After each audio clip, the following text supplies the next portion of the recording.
last respects to one who was a friend for over 30 years and a loyal friend and ally of the United States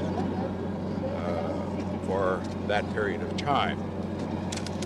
However, I do appreciate the opportunity this visit provides to pay a tribute at this time to President Sadat, whose courage and statesmanship in many areas has, I think, been an example for leaders throughout the world. At a time when timidity and fear seem too often to plague leadership, his refusal to abandon a friend and to provide a haven for him for his last days was an inspiration for everybody. Apparently the Shah says in his memoirs, to come out soon, that the West underestimated the impact of his fall, that they did not ever realize how important it would be to the West. Is that accurate? Well, what has happened since the Shah left, of course, speaks more eloquently than any memoirs could really present. There's no question that the Shah leaving Iran is a tragedy, a personal tragedy for him, a tragedy for the people of Iran who now are suffering repression much greater than they had before, who have 4 million at least unemployed and runaway inflation, and under a government that is not really a government, it's really a mob. All these things have happened, but also it was, in addition to being a personal tragedy for the Shah, a tragedy for the people of Iran, it was certainly a tragedy for what we call the West, because what was leadership and stability in that part of the world is now replaced by instability. Do you blame the current administration for not appreciating what the impact of this fall would be? Well, without getting into specifics, I would say that the conduct of the current administration,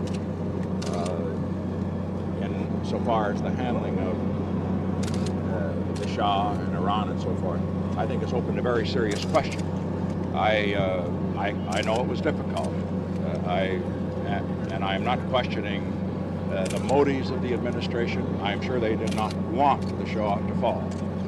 But I think that the way that it was handled contributed to the Shah's fall, the up and down the hill, one day saying they supported him, the next day leaking a story that they did not. And as a result, the forces which were anti-American, anti-West, of course, came into power. But beyond that, I think that the treatment of the Shah by the administration after he left was shameful.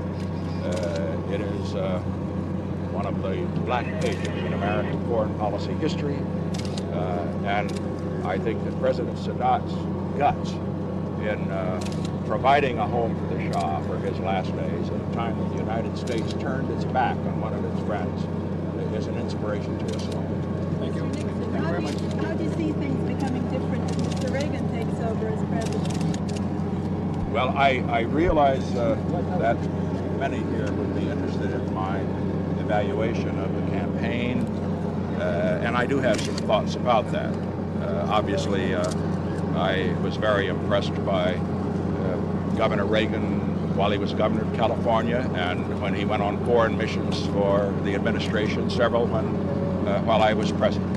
I think he handled himself extremely well at his convention. But beyond that, I think it's inappropriate to get into any what would be called political comments at a time that I'm here basically for a funeral. So I'll defer my comments on Governor Reagan until a later time. But I was incidentally glad to see that Governor Reagan had the courage to do something that the administration did not do, and that is whatever people may have thought of the Shah, whatever faults he had, and he was hard on himself when I saw him in Mexico. He didn't think, he realized he'd made mistakes, as we all do. But on the other hand, the administration...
Sadat came walking in, resplendent in his uniform, general's uniform.